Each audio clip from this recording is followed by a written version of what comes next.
I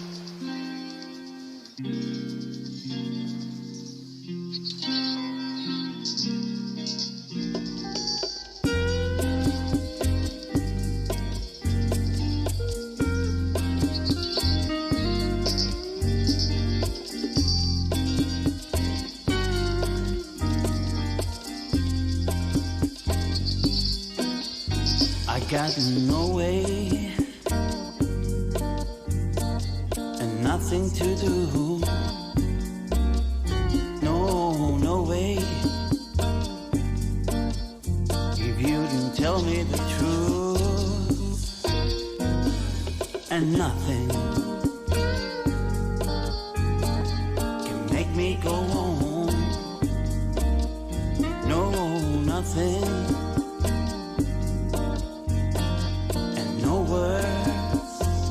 And what you've broken, nothing,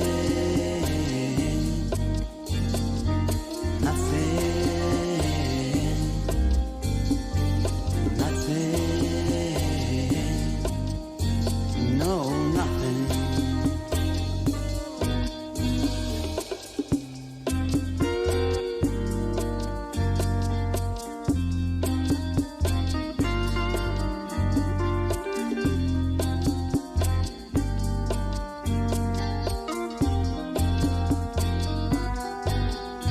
Now stop looking for, because there isn't heat anymore. Oh, I bet on you, and you gave me till you got what you came for, but nothing, nothing, nothing, no, nothing.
Fuck you!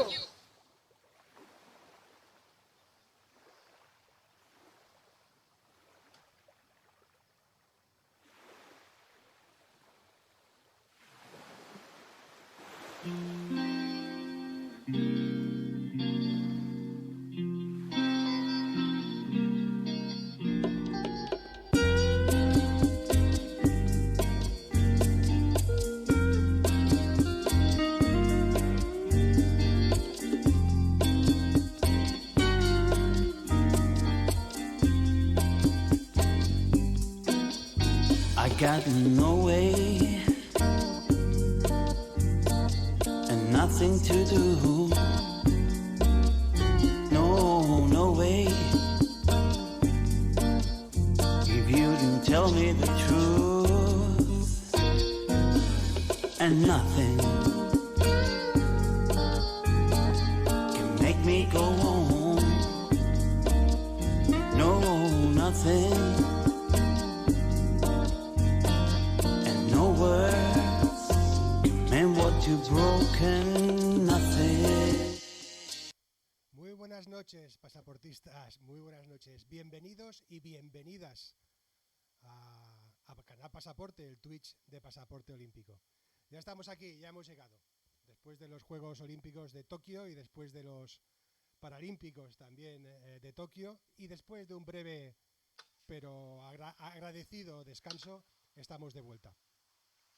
Y estamos de vuelta con un ciclo muy breve, con un ciclo de apenas 3 años. Si la pandemia nos llevó a sufrir, a ver que se oye muy bajito, me dice Dani, a ver ahora si se oye mejor. Vamos a ver, primeros problemas.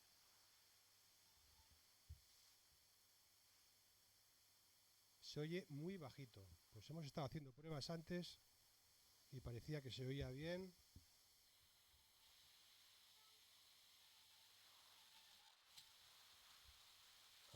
A ver ahora se oye mejor, igual.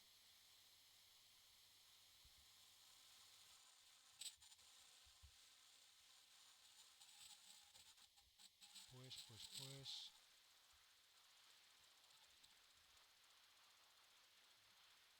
Bueno, vamos a ver si se me oye, a ver si luego lo podemos solventar el problema. Como decía, un ciclo, a ver si se oye un poquito mejor. Un ciclo, pues bueno, corto, un ciclo. Si la pandemia nos traía un ciclo, nos obligaba a tener un ciclo para llegar a Tokio de 5 años, esto ha comportado que el ciclo para París, el ciclo de espera para los próximos Juegos Olímpicos, sea apenas de 3 años, ni en mucho menos o en bastante menos de 3 años estaremos de nuevo pues con la paranoia de los Juegos. Pero mientras tanto, la paranoia por esos Juegos empezará en breve también. Ahora tenemos enseguida los Juegos Olímpicos de invierno de Pekín 2022 y ya justo después empezarán, como decía José Luis ayer, como nos comentaba Pepe Oriac, en el foro Discord Pasaporte, tendremos ya pues la entrada de lo que serán los procesos clasificatorios y ahí entraremos también pues de lleno en la vorágine que nos ha de llevar a París 2024. Parece que seguimos teniendo esos problemas con el audio, que se oye muy bajito.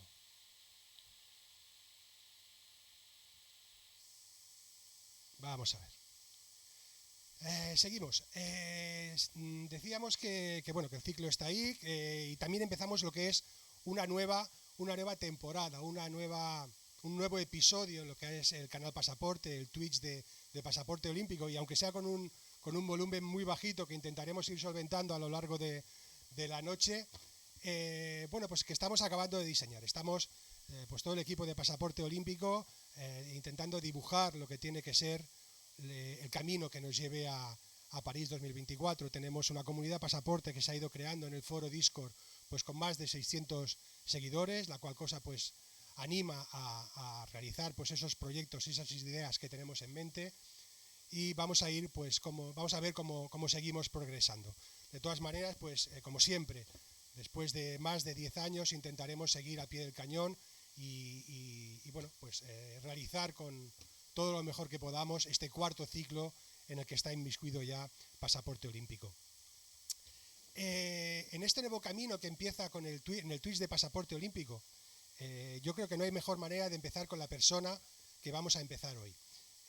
A mí, particularmente, tengo un gran aprecio por él, por diversos motivos, entre otros porque prácticamente empezamos de alguna manera el proyecto, él el suyo y nosotros el nuestro, en una misma época, ¿no? Hacia el año 2009, 2010, y fue más o menos en esa época cuando nos conocimos y cuando nos vimos por primera vez y cuando pudimos departir pues en varias ocasiones sobre lo que era nuestro objetivo con estos diversos proyectos y también, como no, pues sobre los Juegos Olímpicos. La persona que viene hoy a hablar con nosotros viene a hablar básicamente de balonmano femenino, pero no os quepa duda que es un gran conocedor no solo del balonmano femenino, sino de todo lo que es lo que rodea a los Juegos Olímpicos. Un gran aficionado al deporte y un gran aficionado al movimiento olímpico. Estoy hablando y con ello os lo presento, y a ver si se oye un poquito mejor en esta nueva escena.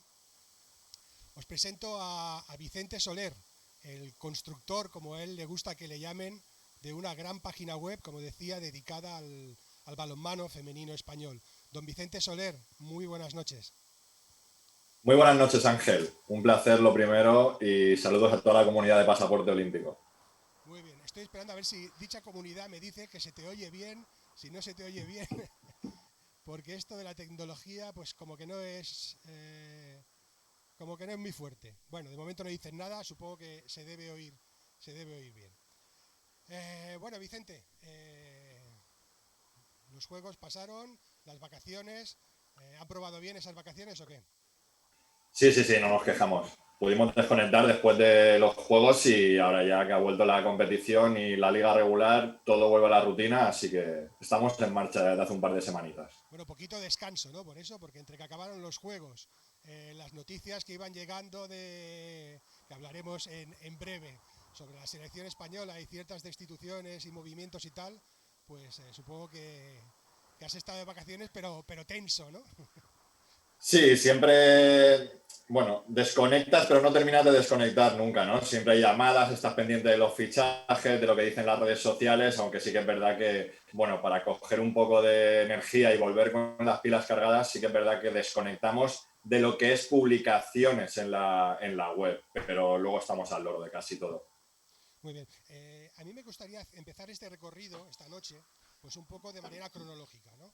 Y me gustaría hacerte preguntas sobre diversos temas, sobre preguntas que han hecho los seguidores de Pasaporte en el canal Discord, por ejemplo, pero siguiendo un poco un orden cronológico. Y ese orden cronológico yo lo llevaría hasta lo que fueron...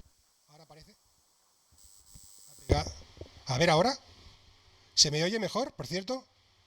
Yo te digo más alto. Entonces es algo de micro. A ver ahora. Es que ha sido como un... Perdonad, ¿eh? A ver ahora. Ahora mejor parece, no me digáis por qué, pero yo también Sí. el retorno se me oye mucho mejor. Bueno, pues esperemos que dure el tema. Como decía, casi que me voy a dar un poco menos porque si no, perdonad. Vale, pues como os decía, me gustaría hacer este análisis, este breve repaso del balonmano femenino español en orden cronológico, ¿no? Y creo que el lugar por donde tendríamos que empezar pues serían los Juegos Olímpicos de Tokio. La selección de Carlos Viver llegaba allí pues con una de cal y otra de arena, ¿no? Yo creo que llegaba un poquito sembrada de dudas, ¿no? Tras el subcampeonato del mundo de 2019 y la 9ª plaza en el europeo de 2020, no sé, nos preguntábamos con qué España nos íbamos a encontrar en los Juegos Olímpicos, ¿no? Quizás nos hemos encontrado a las dos, en unos partidos a uno y en otros partidos a otra, ¿no? Haciendo un breve repaso del recorrido de España por los Juegos Olímpicos, empezaba perdiendo contra Suecia, luego se ganaba a Francia, que a la postre sería la campeona del mundo, si no estoy equivocado, y se ganaría a Brasil, y cuando ya todo parecía que estaba encauzado y que un simple punto nos podría llevar al pase a cuartos de final, pues derrotas ante Hungría y derrotas ante Rusia. Vicente, ¿hasta qué punto todo esto formaba del guión esperado? Es decir, tú que conoces al equipo, las entrañas del equipo, conoces a las jugadoras, conoces al entrenador, al seleccionador, al equipo técnico, ¿entraba en los planes, en tus planes, en lo que tú pensabas, ese no pase a la ronda de cuartos?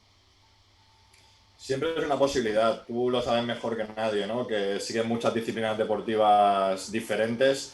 Yo creo que la posibilidad de perder siempre tiene que estar presente, ¿no? Igual que la de ganar. O sea, por esa regla de tres, nunca ganaríamos medalla, porque obviamente no tenemos el potencial previo para concurrir a la lucha por los metales.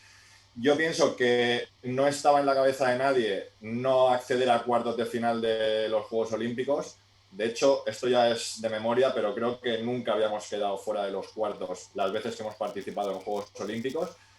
Pero también es verdad que había, bueno, algunos factores, digamos, muy relevantes que condicionaban la primera fase de España.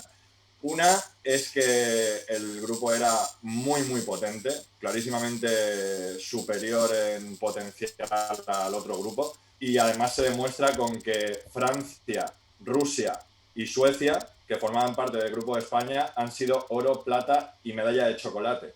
Es decir, solamente Noruega, la todopoderosa Noruega, que lleva 26 metales en 25 años, fue capaz de meterse en la lucha por el podio del otro grupo. Y luego está claro que la selección, estoy muy de acuerdo con lo que tú dices, es decir, es difícil pronosticar antes de los grandes campeonatos. Y me explico, es una selección que no es favorita para las medallas nunca a priori y por tanto depende, yo creo que en gran parte del estado de forma y del nivel físico que presentan las jugadoras convocadas, sobre todo las más importantes, ¿no? Las más relevantes. En esta cita olímpica hemos apreciado que Sandy Barbosa salía de una lesión de cruzado y obviamente no estaba en su nivel, no estaba al 100%. Pero es que tampoco estaban al 100%, creo yo, Carmen, Martín y Nerea Pena, que son ahora mismo los tres estiletes, cuanto a jugadoras de campo, que tienen la selección española absoluta. Luego Silvia Navarro, para mí es el icono de esta generación ahora mismo, es la capitana, 42 años, y yo creo que ha sido de las veteranas, de las que se espera que den el do de pecho, yo creo que ha sido la mejor, ¿no? Con sus actuaciones ha acumulado un 30% de paradas bajo palos, y yo diría que ella y algunas otras balonmanistas que se salvan sin haber brillado es lo mejor que se puede sacar de estos Juegos Olímpicos. Al final la competición siempre te pone en tu lugar. Es verdad que la gente dice, no, es que teníamos que haber ganado a Hungría. Bueno, yo quiero decir simplemente que Hungría, que todo el mundo piensa, no sé por qué, la verdad, que es muy inferior a la selección española, es actual campeona del mundo junior y bicampeona de Europa Junior. En los últimos 5 años ha conseguido esos 3 metales en la categoría que precede justo a la senior. Entonces, no entiendo desde fuera, bueno, sí que lo entiendo en parte, ¿no? Porque hay una gran parte de la afición y de los medios de comunicación que desconocen completamente el contexto del balonmano internacional. Entonces, yo creo que es injusto obligar, entre comillas, o exigir a España que ganase a Hungría. Yo creo que España ganó a Francia en un partido soberbio de casi todas y no hubo más partidos brillantes en los Juegos, ni siquiera la victoria contra Brasil. Luego hay 3 selecciones, como son, insisto, Hungría, Rusia y Suecia, las 3 derrotas, que por supuesto que algún día les podemos ganar, pero también ellas nos pueden ganar y es lo que sucedió. En el otro grupo hubo equipos que, bueno, pasaron con los mismos puntos a cuartos o con menos puntos que España y no creo que sean superiores tampoco sobre el papel. Es decir, confluye una serie de factores que al final determinan dónde te ponen. Igual que si analizásemos la plata de Kumamoto del Mundial de 2019, nadie apostaba por España para el podio, se consiguió la plata y fue un cúmulo de circunstancias también. O sea, está claro que había muchas jugadoras en un estado de forma magnífico, quizá en el momento culmen de su carrera, y luego también los cruces, los calendarios, los sorteos, la inspiración, es que son todos factores o aspectos que al final determinan el resultado final de un gran campeonato como este. Muy bien. Oye, ¿en qué momento te das tu cuenta de que hay algo que no funciona en esa selección? Es decir, el primer partido contra Suecia, vale, es una derrota, es el primer partido. Luego contra Francia, como tú decías, fue un gran partido. Contra Brasil, a pesar de la victoria, bueno, pues tal. ¿Hay algo que te hace pensar que no acaba de cuadrar respecto a otras actuaciones, respecto a otros partidos en otros torneos? Es fácil hablar a posteriori, ¿no? Yo creo que realmente lo difícil de analizar a la selección es que es muy irregular. Es cierto que las sensaciones ante Suecia fueron malísimas, para qué engañarnos. No es la derrota, sino es cómo pierdes. pero es que es verdad que también los partidos amistosos previos a los Juegos en Sagunto contra una Rumanía B tampoco dejaron muy buenas sensaciones, sinceramente. Yo estuve viendo el segundo en directo, in situ en el pabellón valenciano, y tampoco me inspiró demasiada confianza el grupo. Pero también es verdad que siempre confías, porque lo han hecho miles de veces, confías en que se repongan, en que reaccionen. Y de hecho pasó. Y ese fue el problema, porque aquí, bueno, no lo digo yo, lo dicen millones de periodistas expertos y millones de deportistas, que es que en España somos muy resultadistas siempre. Entonces, ¿qué pasó? Perdimos contra Suecia, sensaciones casi pésimas, y después ganamos a Francia y a Brasil, y la gente ya, no es que se pensaba que estábamos en cuartos, es que ya estaban especulando con primeros o segundos, cruces de cuartos fácil, lucha por medallas. Al final el deporte te pone en tu sitio. Muy bien, pues acabaron los Juegos y pues nada, en menos de un mes tras la finalización de los Juegos, comunicado de la Real Federación Española de Balonmano y el máximo organismo nacional que decide prescindir de mi tocayo de Granollers, Carlos Viver, y es sustituido. ¿Hasta qué punto se esperaba ese cambio a 3 meses del Mundial de España? Es decir, ¿se puede considerar que es una sorpresa ese cambio? Todos sabemos que una 9ª plaza en unos Juegos Olímpicos pues no es un buen resultado. Si le añades el 9º en un europeo, pues tampoco es un buen resultado. ¿Está justificado ese cambio para ti a 3 meses vista de unos Juegos? De un Mundial. Para la Vox Populi hay que decir que, por supuesto, no estaba previsto y ha sido un sorpresón, ha sido una noticia bomba, ¿no? Como se suele decir en redes sociales y en medios de comunicación. Es muy difícil saber realmente si la decisión es acertada o no, y de hecho yo creo que tenemos que esperar, no digo al final del Mundial de España en diciembre, sino todavía más allá, porque hay una incertidumbre en el mundillo del balonmano de qué va a pasar con la selección. Es decir, ahora han destituido a Viver, han puesto a Prades al mando, pero nadie sabe con seguridad, con certeza, que Prades va a continuar con el ciclo. Es decir, que Prades coge las riendas del futuro, del presente y del futuro de la selección absoluta. Entonces, no me atrevería a decirlo, la verdad. Yo creo que nos obligan los protagonistas a especular, porque hay un oscurantismo, no es la primera vez que sucede con la federación, ¿vale? Que muchas veces vacila, digamos, de transparencia, de esas asociaciones que les dan 90 y pico sobre 100 de transparencia, pero lo que es obvio es que ni la federación ni el ex seleccionador Carlos Viver han hablado ni han explicado absolutamente nada de qué ha pasado aquí. Yo lo que puedo decir ahora mismo es que hubo un detonante después del España-Rusia en los Juegos Olímpicos. Hubo un detonante, digamos, personal, que fue lo que produjo la destitución de Carlos Viver. Es decir, no es tan fácil ni contarlo, por supuesto, porque nunca lo reconocerían los implicados. Y tampoco es tan fácil que la gente lo entienda realmente, porque ya te digo que estamos en contacto con muchas voces del mundo del balonmano y a mí me han llegado, bueno, razones de todo tipo para argumentar la destitución de Carlos Viver. Desde que José Ignacio Prades le ha hecho la cama, perdón, algo que negamos categóricamente desde aquí, porque el detonante que hemos contado no tuvo nada que ver con José Ignacio Prades, es decir, no hubo ningún tipo de cama, pero también es cierto que hay un run referido a que las jugadoras han sido las que han echado a Carlos Viver. No sé si es el seleccionador preferido del vestuario, pero puedo decir también que las jugadoras en este caso no han tenido ningún tipo de influencia en la decisión que el presidente Blázquez ha tomado al respecto. No me mojo, la verdad, no me mojo, pero porque no lo sé, porque va a ser dar una opinión gratuita sobre si han acertado o no han acertado.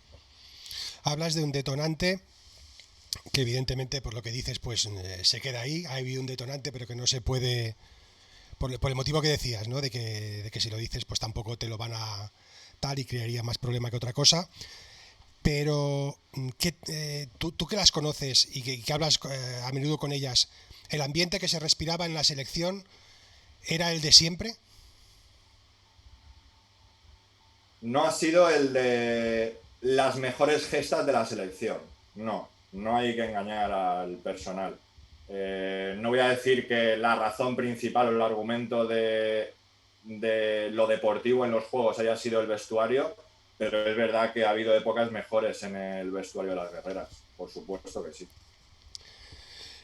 Muy bien. El cambio finalmente tiene un nombre y ese nombre es José Ignacio Prades. Es el segundo era el segundo de la selección de Carlos Viver y el actual entrenador del Atlético Guardés.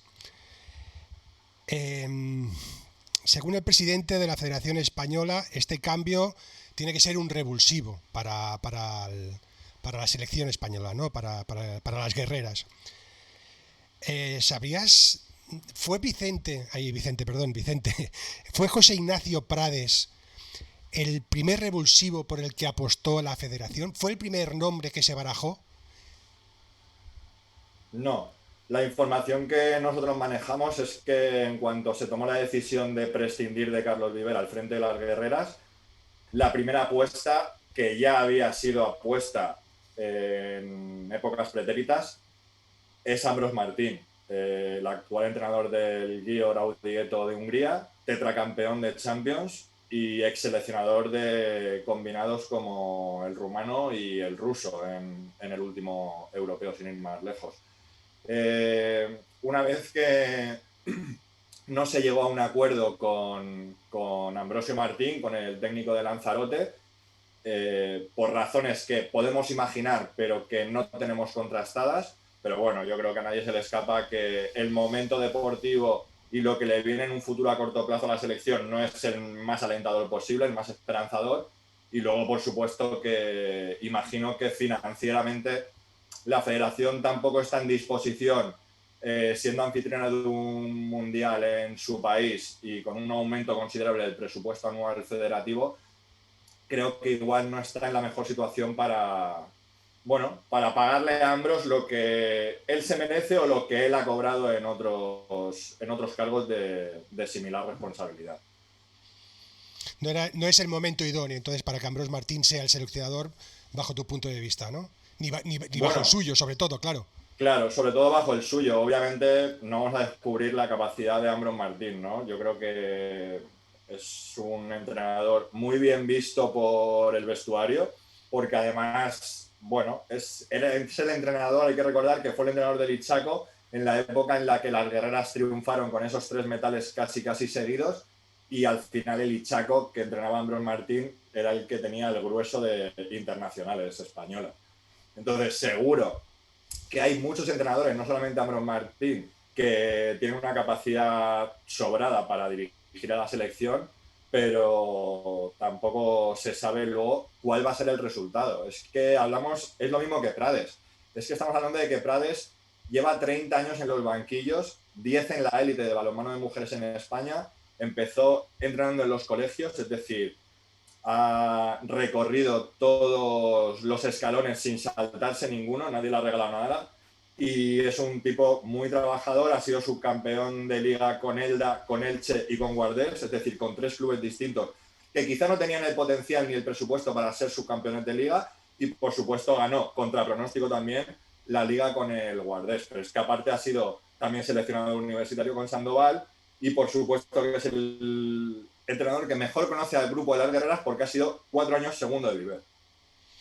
Cuando en la entrevista que le realizaste a José Ignacio, a Prades, una entrevista que podéis ver, que podéis leer todos en la web de Vicente, en Deporte 100%, que podéis escuchar, hablabais de si era revulsivo, si tendría una política, le daría continuidad al trabajo de Carlos y tal. No quedaba muy claro ahí en la entrevista, parecía que continuidad no, pero bueno, no sé, está un poquito entre una cosa y la otra, ¿no? Pero yo me pregunto, ¿qué opinas tú sobre esa previsible continuidad del trabajo y de la labor de José Ignacio? Y en el caso de revulsivo, ¿qué revulsivo, es decir, qué puede revolucionar José Ignacio a 3 meses vista, en una visión cortoplacista del tema, de cara al Mundial de España, que será nada, en 2 o 3 meses? ¿Qué puede aportar de revolucionario José Ignacio Prades? Bueno, voy a utilizar sus palabras para responderte a esta pregunta, ¿no? La Federación publicó un comunicado diciendo que Prades era el revulsivo que precisaba la selección absoluta, y el propio Prades dijo que la palabra revolución no se adecua a la situación actual. Yo creo que es imposible que haya una revolución. Esto lo dice Prades también, por lo que tú comentas, porque en apenas 2 semanas, el 3 de octubre concretamente, la selección se concentra para jugar 2 partidos clasificatorios de cara al Europeo 2022 contra Eslovaquia y contra Portugal, es decir, 2 partidos en apenas 3 días o 4, y con muy pocos entrenamientos. Y luego lo siguiente que viene es la concentración premundial. Es decir, yo creo que ningún entrenador del mundo puede ejecutar una revolución en tan poco tiempo, sin ningún tipo de preparación previa. Yo pienso que la lista y la convocatoria del Mundial y de estos partidos amistosos, estos partidos clasificatorios, perdón, va a ser muy similar a las anteriores de Biver. También por una razón de peso, yo creo, que a pesar de que Prades dice que hay 30 o 35 balonmanistas con las que trabajan, es obvio que hay 10 balonmanistas o 12 de un nivel y otras 20 de otro nivel algo inferior. Entonces, no tienes tampoco mucho margen de maniobra para hacer demasiados cambios en las convocatorias de 16, ¿no? Yo pienso que hay un error de inicio por parte de la Federación y de la Dirección Deportiva de la Federación Española, y es el hecho de no saber hacia dónde vamos ni con quién vamos de capitán. Va a depender todo del resultado del Mundial de España. Grave error bajo mi punto de vista, fiarlo todo a un resultado, y yo creo que sería bueno que, ya que los tiempos no han sido los más adecuados, a lo mejor por la premura con la que recibimos el Mundial de casa, yo creo que debería de tener clara la Federación, ya no digo ni siquiera que lo publiciten, pero yo creo que la Federación tendría que tener claro cuál es su estrategia a partir de ya. O sea, ¿para qué esperar a enero? Hay que saberlo ya. Insisto, aunque sepan que Prades no va a ser el que continúe, yo creo que ya deberíamos de saber, ellos, perdón, ¿Crees que la tienen? ¿Crees que la tienen, la estrategia? No. Vale. No. En cuanto a nombre, por lo menos no. Obviamente Ángel Sandoval es el director deportivo de la Federación, y por supuesto que, bueno, su cargo es que le obliga a tener una estrategia deportiva, ¿no? Faltaría más.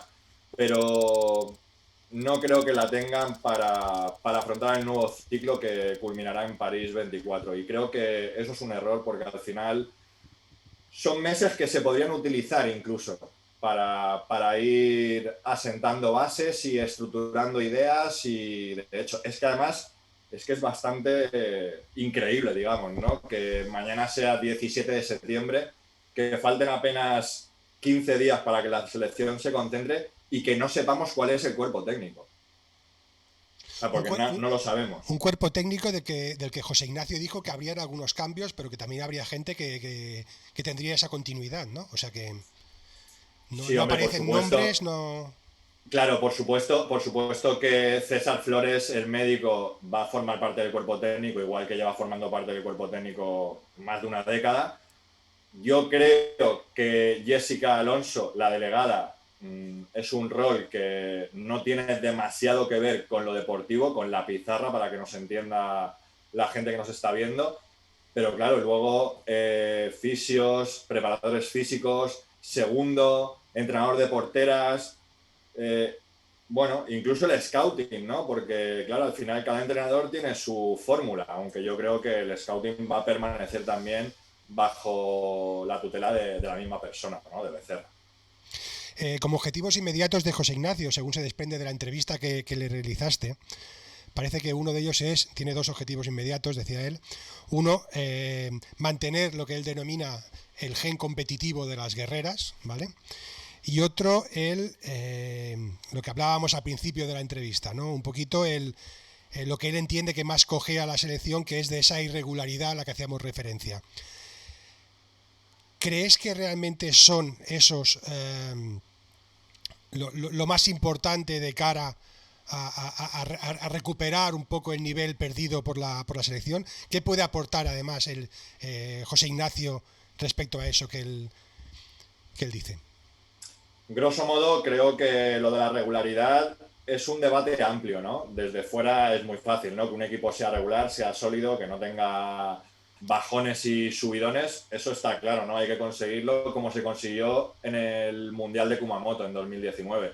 Hay que recordar que España suele promediar 15-16 pérdidas de balón por partido y en Kumamoto estuvo entre las 11 y las 12.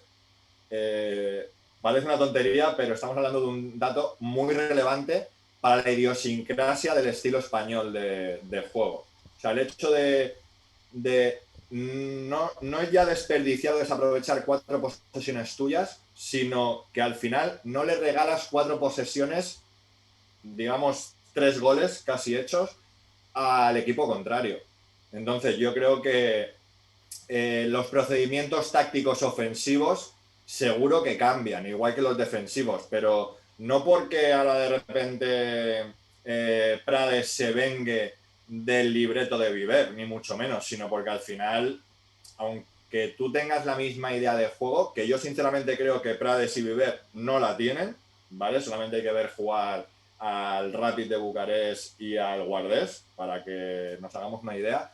Yo creo que aunque no comparten una idea idéntica de juego, aunque la compartiesen, pienso que cualquiera va a imprimir su sello, ¿no? Cualquiera que llegue, Prades o quien sea.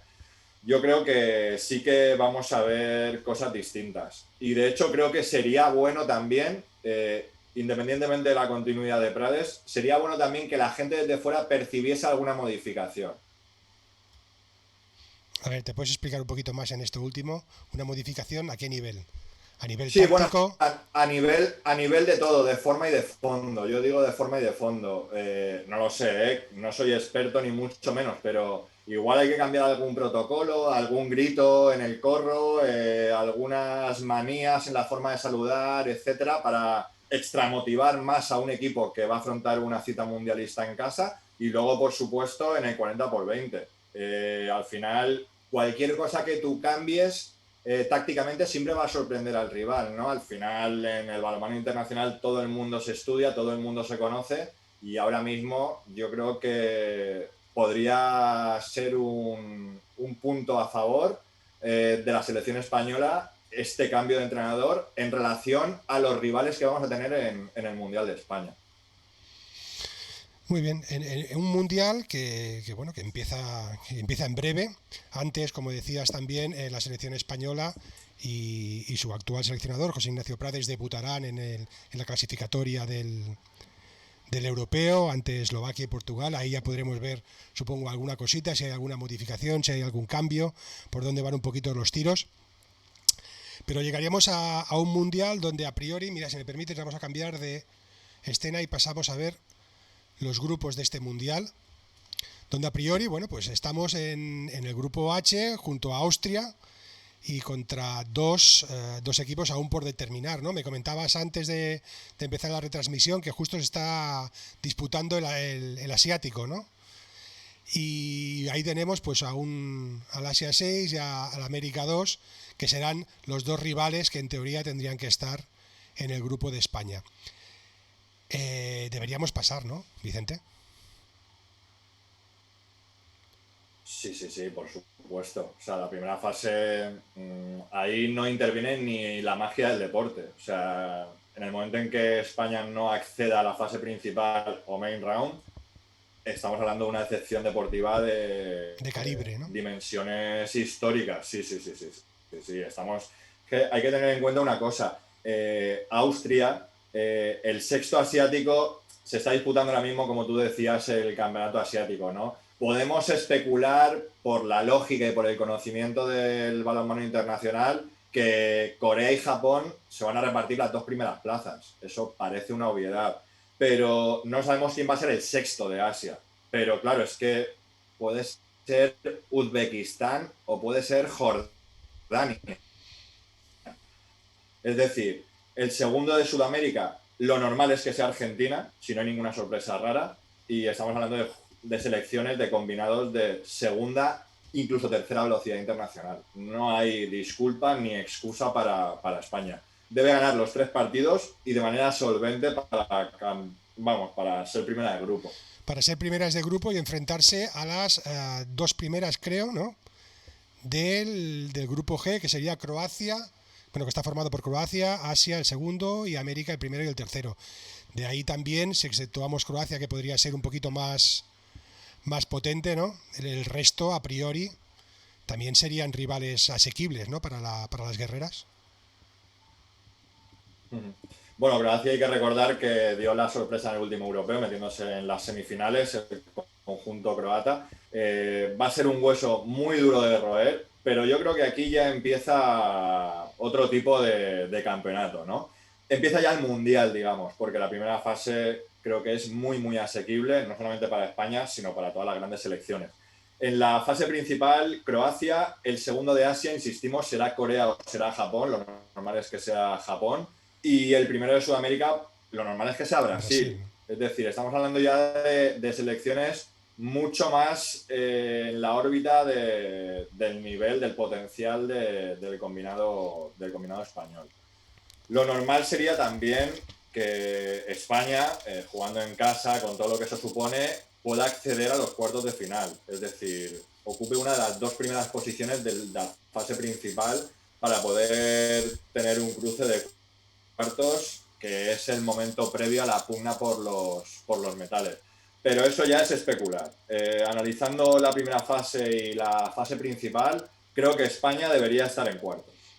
Debería estar en cuartos. Me dice, bueno, atendiendo un poquito a las preguntas que nos hacían en el foro Discord de cara a la entrevista de hoy, Cold84 decía, ¿qué opciones? Ya para ir más al grano, ya hemos pasado el cuadro principal y Cold84 dice, Vicente Balón, ¿qué opciones le das a España en este mundial como locales? ¿Cuál es tu idea sobre el papel que España puede realizar en el mundial que empezará en 3 meses? Reincido un poco en lo que hemos comentado antes de la dificultad de adivinar el camino con selecciones tan raras o irregulares como la española. Igual que hemos analizado un poco la primera fase y la fase principal y hemos llegado a la conclusión de que deberíamos estar en cuartos, si hacemos caso a lo que dice tanto José Ignacio Prada, el nuevo seleccionador, como Ángel Sandoval, el director deportivo de la Federación Española, la selección española no está entre las mejores del mundo. De hecho, ellos siempre dicen que está entre las 7 y la 10, la 7 y la 11. ¿Qué significa esto? Que cuando tú tienes un cruce de cuartos asequible, puede pasar cualquier cosa. Cuando tienes un cruce de cuartos complejo, hay menos opciones de que pase cualquier cosa y más opciones de que gane el mejor. En este caso, y a priori, especulando siempre los caminos y, ayudándonos de la lógica deportiva, el cuarto de final, el cruce de cuarto de final va a ser frente a Países Bajos o frente a Noruega. Yo creo que cualquiera de los que nos está viendo sabe que son 2 selecciones muy poderosas. Poderosas y sobre todo complicadas. Complicadas para el equipo español y para cualquier otro, vaya. Muy bien. Es el primer mundial también con tantos equipos. O sea, hay que ver cómo funciona el sistema de competición. Va a haber más partidos. Será raro. Muy bien, pues a ver cómo discurre el mundial, ¿no? Muy bien, preguntaba, a ver, una pregunta ya que se sale un poquito de lo estrictamente deportivo, pero que considero muy importante, la hacía Luis Gonz también en el foro Discord, y decía, teniendo en cuenta que este próximo mundial es en casa, el hecho de hacer un buen papel haría que el balonmano sea más reconocido por la prensa. Vicente, ¿qué opinas de eso? Es la eterna pregunta, la que nos repetimos muchas veces y que luego a veces, pues... Yo es que soy... Claro. Yo soy bastante pesimista en todo lo que tiene que ver con los medios de comunicación españoles, porque pienso y no lo pienso porque se me ocurra ahora decirlo, sino porque hay muchos estudios que así lo apoyan, es que la cultura deportiva en nuestro país es, digamos, bastante pobre, ¿no? Vamos a dejarlo en pobre.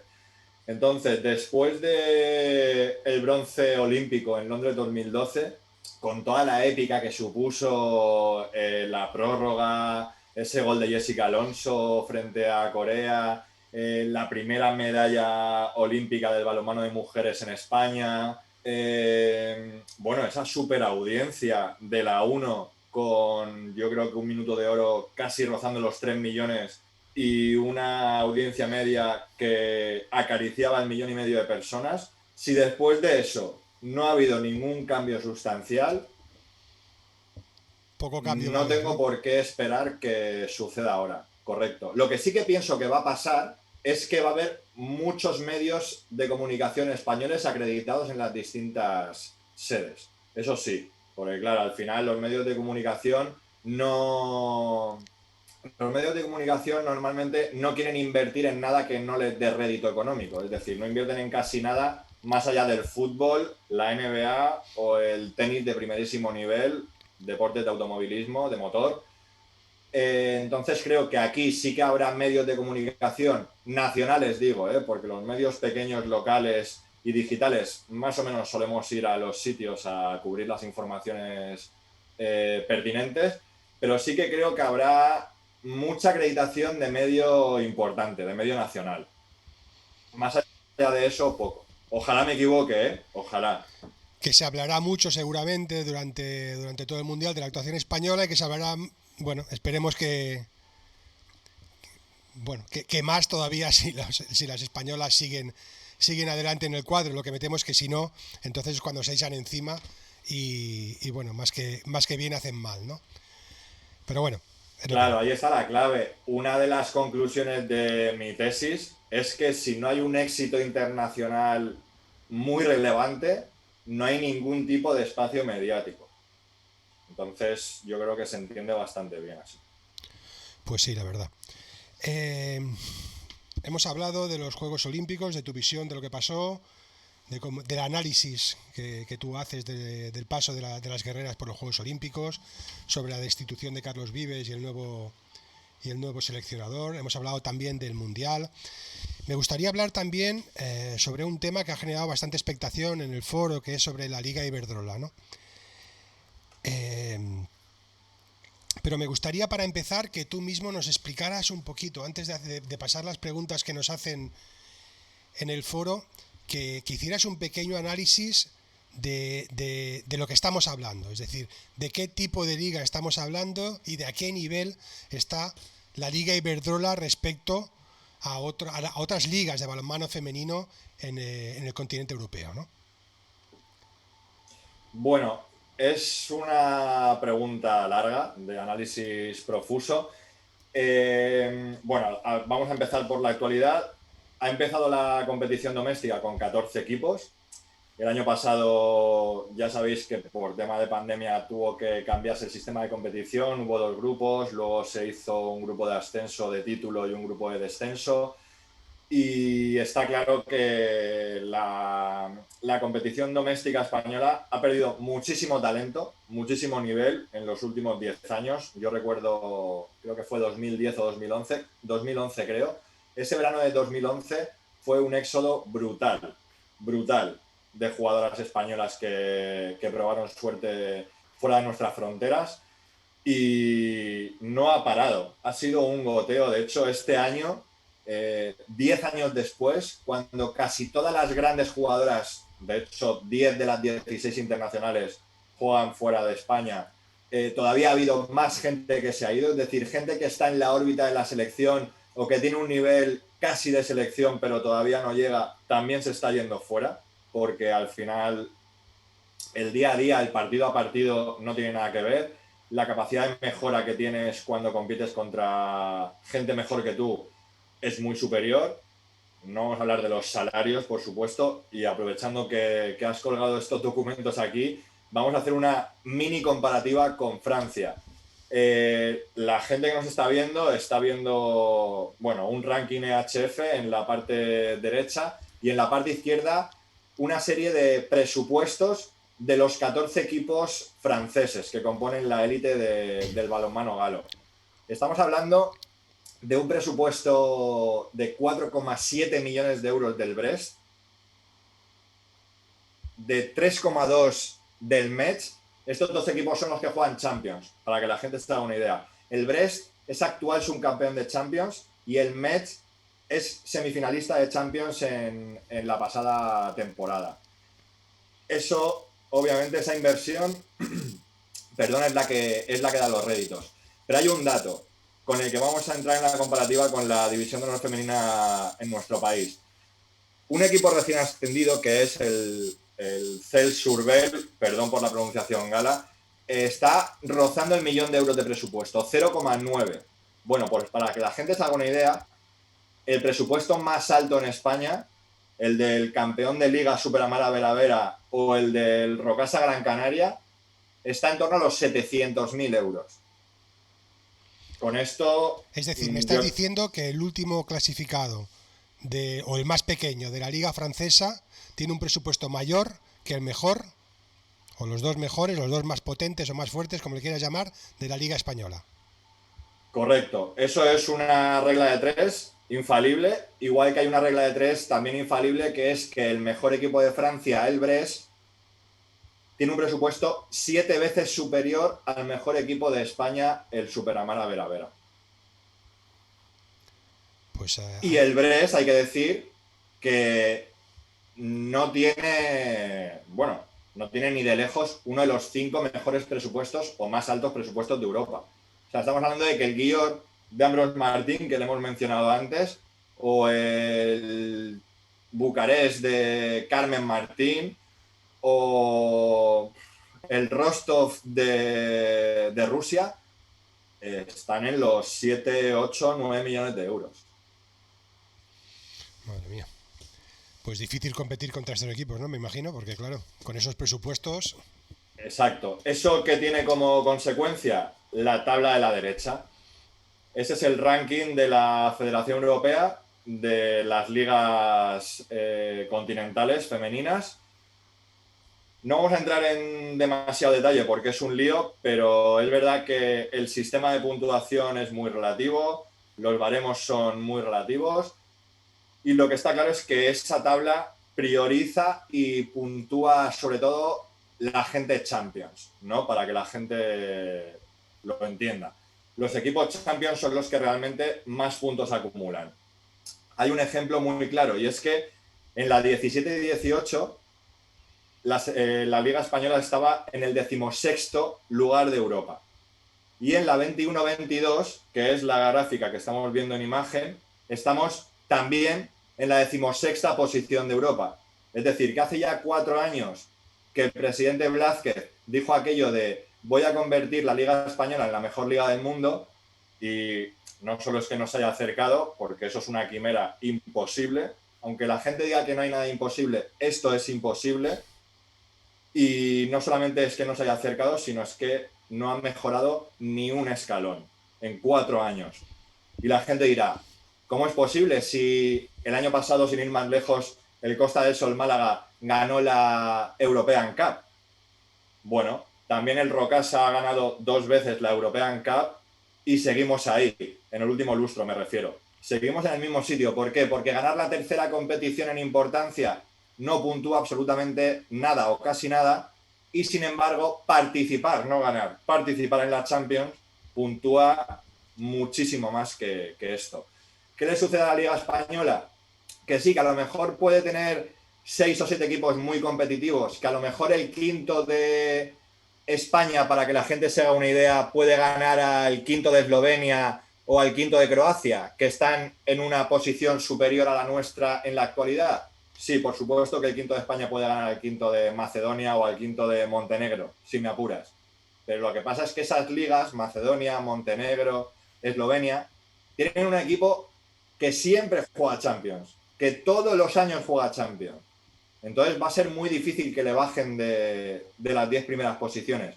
¿Qué supone eso? Estar entre las 10 mejores o entre las 9 mejores. Que al final te corresponde una plaza Champions por defecto, y que luego te corresponden otras plazas de la European League, que es la segunda competición en importancia. ¿Cuál es la actualidad del balonmano de mujeres en España? Que no tenemos plaza Champions, es decir, da igual quién gane la liga, que nunca vamos a poder competir en la mejor competencia de clubes de Europa, y que luego el potencial que tenemos, el potencial que acumulamos, no nos da casi ni para estar en la fase de grupos de la European League, la segunda competición continental en prestigio. Así se atisba un futuro, digamos, tenebroso, cuanto menos. Rubén Betancor, también una de las preguntas que dejan en el foro, para seguir un poco en la línea esta de lo que estás comentando, dice, se quiere presumir de una gran competición como la Liga Guerreras Iberdrola, pero la verdad es que cada vez son más pasos hacia atrás, un poco en la línea de lo que tú decías, ¿no? ¿Qué opinas de que este año no haya guía de la competición, que no se elijan los mejores partidos para ser ofrecidos en directo por Teledeporte, o que la elección de la mejor jugadora de la jornada sea tan subjetiva y dependa del número de seguidores que tenga la jugadora en redes sociales para recibir mayor número de votos? Es decir, toda una serie de cosas que parece que no ayudan, ni mucho menos a solventar esta problemática que tú planteabas, ¿no? Sí, a ver, hay que distinguir los tres temas que plantea Rubén, que además sabe bastante de qué va esto. La guía de la División de Honor, la guía oficial, no está todavía cuando la competición ha empezado, pero debería estar porque años atrás ha estado en tiempo y forma reglamentaria. La excusa, porque creo que no es una razón de peso, la excusa que pone el ente federativo para disculpar la demora es que hay clubes cuyo gabinete de comunicación no funciona como es debido, entonces hay datos que faltan, que no se han enviado a la federación para que la federación, entre comillas, diseñe la guía oficial, ¿no? Bueno, creo que es una excusa porque yo creo que la federación tiene datos suficientes para empezar. Todas las jugadoras que van a la guía están inscritas en la federación, ¿vale? Punto 1. Por lo tanto, la federación, datos de las jugadoras que compiten en su liga, porque aquí no hay una asociación de clubes como Asobal o como la LNFS en fútbol sala o como la ACB o como la LFP en fútbol. Aquí no hay una asociación que gestiona y tiene potestad en sus competiciones. Aquí la que gestiona y la que explota las competiciones es la Federación Española. Por lo tanto, a las buenas y a las malas, el responsable es la Federación Española. Y aquí lo mismo. Creo que es un error gravísimo que la guía no esté publicada y yo creo que es un error que no esté bastante antes de que empiece la competición, ¿vale? Eso por un lado. Por otro lado... Luego también hablaba de la elección de los mejores partidos. Sí, los mejores partidos. Eso ha pasado siempre, desde que Teledeporte emite los partidos. Hay que decirle también a la gente que no sepa una cosa muy relevante, porque a mí mis amigos me lo preguntan siempre. Me dicen, hombre, pero es que las televisiones pagarán derechos, ¿no?, para emitir los partidos del balonmano. No. Lo que funciona aquí es que la federación, gracias al patrocinio de Iberdrola, produce un partido semanal con una productora externa y regala la producción y la señal a Teledeporte. Es decir, Teledeporte, la televisión pública, tan solo deja el espacio para que se emita allí, pero no paga ni €1. Por lo tanto, la única inversión que hay en cuanto a lo televisivo es el patrocinio de Iberdrola, que no está realizado exclusivamente para la televisión, solo que la federación, pues bueno, ha considerado, me imagino que con algún tipo de consenso con los clubes, ha considerado gastarlo en esa parcela. Por cierto, malos tiempos para que el balonmano de mujeres en España tenga el apellido Iberdrola. Pero eso es otro tema ahora mismo. Y luego lo del MVP de la afición, que aparte de que no salen las fotos en las redes sociales para distinguir a ambas jugadoras, claro, lo que se refiere a Rubén Betancor es que nunca o casi nunca, yo creo que es una excepción cuando gana la mejor de la jornada. Porque realmente se llama MVP de la afición. O sea, hay que tener en cuenta que no es un MVP a la mejor jugadora de la semana, sino es un MVP popular, digamos, para que la audiencia nos entienda. Entonces, claro, lo que sucede es no solamente que la jugadora tenga muchos seguidores en redes sociales, sino que también cómo lo mueve tu club. El tema de la votación en redes sociales es lo que determina luego un resultado u otro. creo que no nos hacemos ningún tipo de favor con esto, sinceramente. O sea, creo que no nos hacemos ningún tipo de favor. Creo que debería haber un consejo de expertos en la federación que fuese público y que votase todo este tipo de cosas, que creo que son muy relevantes. Es igual que el 7 ideal de la pasada jornada, de la pasada temporada. Como ganó el Veravera la liga, entonces la gente del Veravera este verano no se ha quejado porque había jugadores del Veravera en el 7 ideal. Pero es que no había en otros años jugadoras del Veravera, porque el hecho de que haya un mejor equipo, entre comillas, en España, no quiere decir que tenga la mejor jugadora de la liga. A lo mejor tiene muchas muy buenas, es lo que le hace ser un bloque, pero luego no tiene la mejor. No es el caso de este año. Este año la mejor ha sido Renata Ruda, la guardameta del Veravera, que ahora también se da a Hungría, otra fuga de talento más y muy importante. Y entonces pasa eso. El mejor entrenador, por ejemplo, ha sido Imanol Álvarez, el técnico del Superamara Veravera y seleccionador junior también. Ese ha sido el mejor técnico de la pasada temporada. Yo pregunto, no digo por supuesto que no lo sea ni que lo sea, porque yo no tengo el conocimiento suficiente para poder juzgar ese tipo de cosas. Pero ¿por qué si yo hago una encuesta en la web aparece Rocamora, Prades, incluso algún otro entrenador delante de Imanol? Es decir, no es que sea el segundo por un poco o el primero, es que hay muchísima diferencia. Cuando Granollers, recuerdo que, bueno, hace 2 o 3 años quedó segundo, tercero, cuarto creo que fue, que se clasificó para Europa, el mejor entrenador fue Robert Cuesta. Entonces, yo creo que enlazamos demasiado o unimos demasiado el resultado al galardón personal. Y creo que eso es porque no hay un gabinete, un grupo de expertos independientes a los que les dé igual quién sea quien gane. Simplemente que voten o que valoren con su experiencia, con su bagaje, sin más. Muy bien, déjame dar un paso atrás y volver a hablar de esta tabla que tenemos aquí ahora mismo en pantalla, la de la derecha, la de la EHF.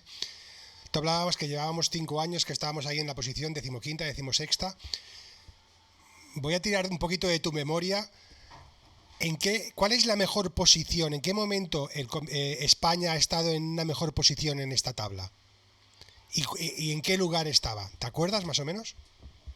Pues mira, mientras te respondo con lo que sé de memoria, voy a intentar buscar el ranking de los primeros años, porque hay que recordar que ranking solamente hay desde la 2008-2009. En la 2008-2009, eso sí que me acuerdo, España estaba quinta. Y en la 2009-2010 España también estaba quinta. ¿Esto qué significa? Que a partir de la 2011 es cuando viene el descenso. En la 2011 hay que recordar que el Mar Alicante jugó la final de la Recopa de Europa, ¿vale? Fue subcampeón de la Recopa, segunda competición por importancia, y que el Ichaco de Ambros Martín fue subcampeón de la Champions, la mejor competición europea en cuanto a prestigio. Eso me estás diciendo 2011, ¿no? 11. Ese fue el 2011. En 2009, Ambros había ganado con el Ichaco la Copa EHF, que era la tercera, ante el Leipzig. Pero a partir de ahí, a partir de 2011, fue cuando el Ichaco desapareció y cuando, bueno, el Alicante también, 2 años después, también desapareció. Y bueno, ahí fue cuando el balonmano en España empezó a notar la crisis de 2008, porque había muchos equipos, como por ejemplo Elda o Sagunto, que tenían presupuestos muy importantes, pero claro, estaban muy financiados por la construcción en el ámbito privado y por la administración pública, no hay que negarlo. Ayuntamientos como el de Elda, aquella Comunitat Valenciana con la Consellería de Turismo, bueno, era un derroche de dinero. Hay que recordar, mira un dato, la Diputación Foral de Navarra le daba anualmente 380.000 euros al Ichaco. Hay equipos en la división de honor actual que no alcanzan ese presupuesto. y Chaco tenía 1,2, 1,5 millones de euros cuando fue subcampeón de Champions. Estamos diciendo que Chaco tenía 3 veces menos presupuesto que el mejor equipo de Francia ahora y fue subcampeón de Champions.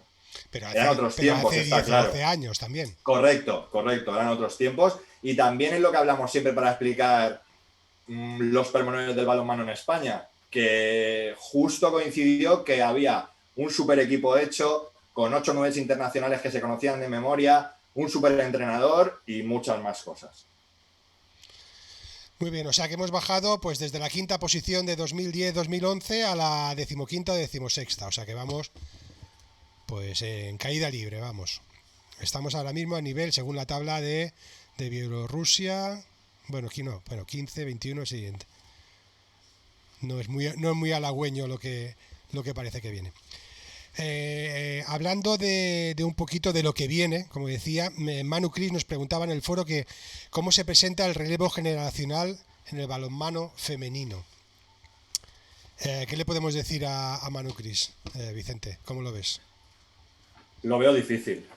Lo veo difícil porque, como te he dicho antes, sí que es cierto que la selección maneja 30-35 balonmanistas, pero también es cierto que cuando se retire, que ojalá quede mucho, pero lamentablemente queda poco, jugadoras como Silvia Navarro, Carmen Martín, Alexandrina Barbosa, Nerea Pena, etcétera, la selección va a pegar otro bajón. Hay que decir que desde la medalla de Londres 2012, que la hemos recordado antes, solamente quedan Silvia Navarro y Marta López. Silvia Navarro, 42 años. Correcto. Solamente de Londres 2012 a la actualidad solamente están Silvia Navarro, Marta López y Carmen Martín. Carmen Martín se lesionó en Londres, no pudo disputar los Juegos, le relevó Marta López. Y ahora están las dos. Son las dos titulares en el extremo derecho. Y luego del último éxito de la anterior etapa de la selección, la plata continental de Hungría 2014, solamente quedan hoy Silvia Navarro, Marta López, Carmen Martín, Barbosa y Nerea Pena.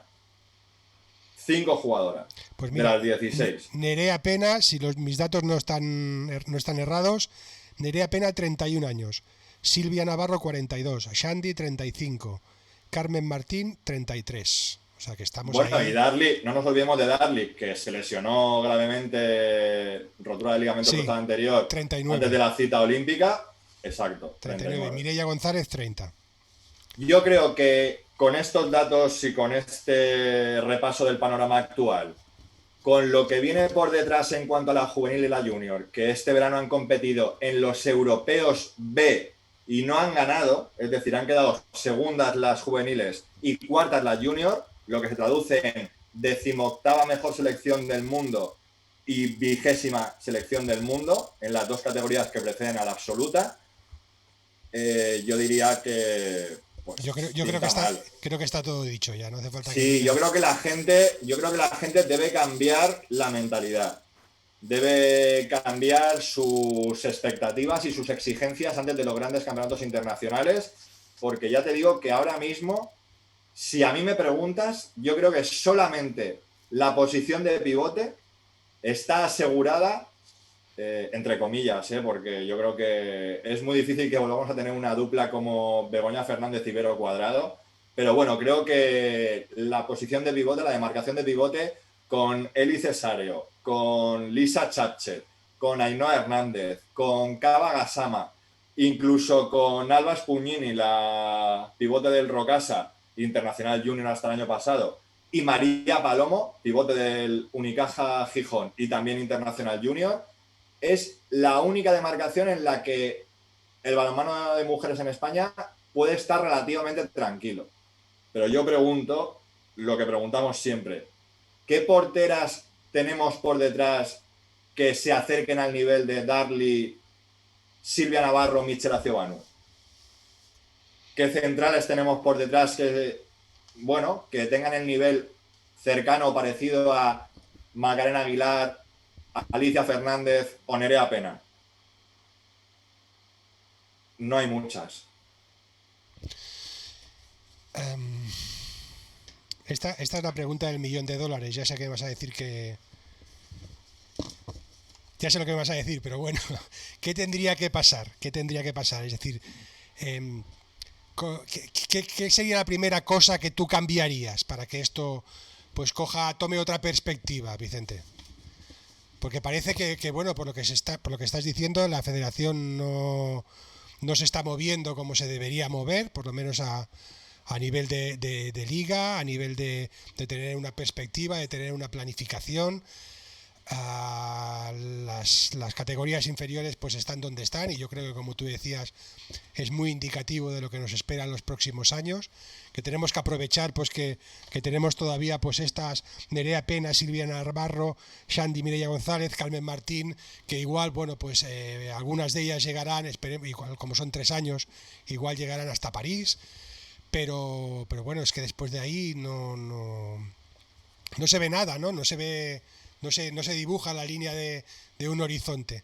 ¿Qué es lo primero? ¿Qué es el primer paso que se tendría que dar, bajo tu opinión? Para mí lo primero que hay que hacer, y parezco muy repetitivo, es trazar un plan. No es trazar una estrategia para ser medalla en Los Ángeles 28. No se trata de eso. Se trata de tener un plan para que el balonmano español tenga un modelo reconocido, para que el balonmano español tenga una base poderosa y, por supuesto, para que el balonmano español crezca como sea en cuanto al número de licencias. Es decir, no nos podemos permitir, con nuestra disciplina deportiva, que no hayamos aumentado considerablemente el número de licencias de mujeres desde el año 2008 hasta hoy, cuando ha habido 5 medallas de por medio y nunca había habido ningún éxito internacional en nuestro balonmano. O sea, no puede ser. Es que todos los deportes han aprovechado de alguna manera, unos mejor que otros, por supuesto, pero no puede ser que estemos igual o peor. O sea, no puede ser que Noruega, con 5 millones de habitantes, y nosotros con 50 casi, tenga más licencias femeninas que nosotros. No puede ser. No puede ser que Francia, que por eso es campeona olímpica, campeona de Europa y campeona del mundo, y tiene la liga que vemos ahí en el gráfico, no puede ser que Francia tenga miles de centros de alto rendimiento y nosotros tan pocos. Entonces, hay que simplemente imitar algún modelo. O sea, trazar un plan, imitar algún modelo e intentar en una estrategia o en un proyecto junto a clubes y federaciones territoriales, insisto, comandado por la Federación Española, y si no, que se eche a un lado y deje que se cree una asociación profesional de clubes, que ellos siempre dicen que quieren, pero luego la torpedean. Entonces, o se echa a un lado o asume el rol de la gestión y la dirección de estas competiciones. Porque no solamente se gestionan las competiciones para ganar dinero con arbitrajes y con cánones de ayuntamientos. Las competiciones también se tienen que organizar para poder aumentar el nivel de nuestro deporte y, por supuesto, para crecer en popularidad. Si nosotros tenemos 50.000 mujeres jugando al balonmano, siempre va a ser más fácil que saquemos a 15 muy buenas que si tenemos a la mitad. O sea, es un tema cuantitativo, pero que va unido a lo cualitativo también. Es que no se pueden separar estas dos cosas. Entonces, se pueden hacer muchas cosas, pero yo creo que lo básico es trazar un plan deportivo con la gente competente y la gente capaz que realmente sea válida en nuestro deporte, y no poner siempre a los amigos, a los técnicos de las federaciones que luego te apoyan y todo ese tipo de cosas. Porque España, lo malo que tiene nuestro balonmano es eso, que la gente que está dentro no critica porque si no tiene consecuencias, y la gente que está fuera, pues obviamente muchas veces tampoco critica porque si no sabe que nunca va a poder estar dentro. Tú que estás ahí al pie del cañón desde hace ya muchos años, ¿te da la sensación, o has tenido la sensación alguna vez de que la Federación Española, ya no digo ahora, sino a lo largo de estos 10 o 12 años que estamos pues aquí, como decía, al pie del cañón, ha ninguneado al balonmano femenino? Sí, claro. En distintas épocas y con distintos grados, podemos decir, pero yo recuerdo con Juan de Dios Román presidiendo la Federación Española, que en paz descanse, yo recuerdo que creo recordar que fue para preparar los Juegos de Londres 2012. Las dos selecciones, chicos y chicas, fueron a Andorra y los chicos estaban en un hotel 5 estrellas y las chicas estaban en un hotel diferente de menor categoría, de 4 estrellas. O sea, esto es una realidad. Esto no se opina ni se debate. Esto fue así.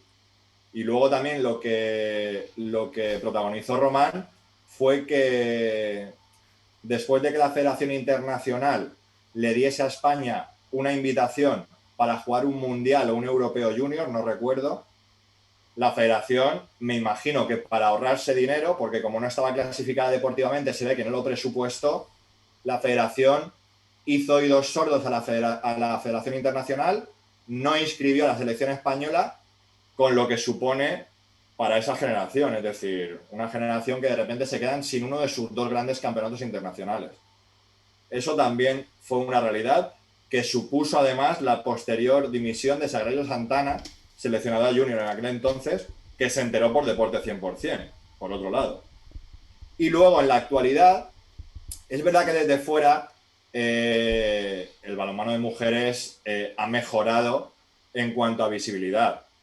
Porque, claro, estamos hablando de que Iberdrola está poniendo pues 600, 700.000 euros durante los últimos años, cada año.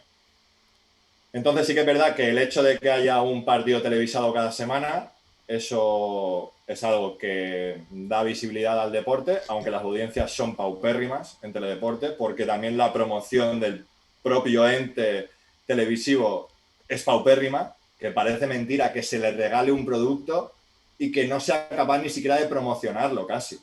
Pero bueno, es otro debate también distinto de la televisión que pagamos todos.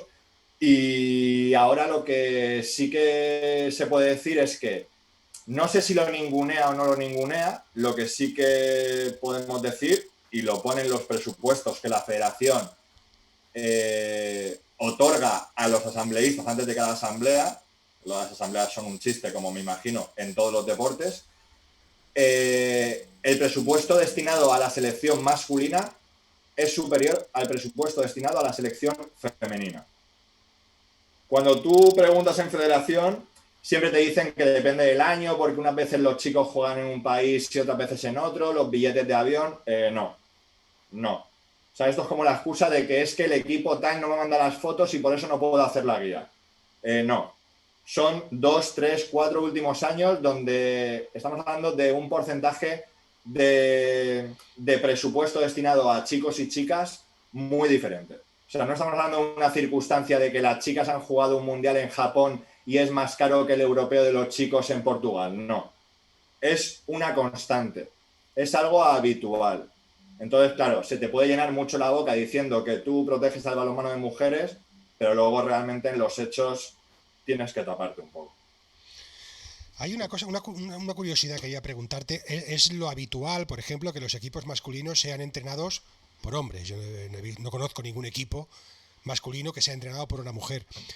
Es habitual también, y sobre todo hasta hace muy poquito, pues que los equipos femeninos sean entrenados también por hombres. Una cosa que estamos acostumbrados a ver desde pequeñitos, ¿no? Como aquel que dice.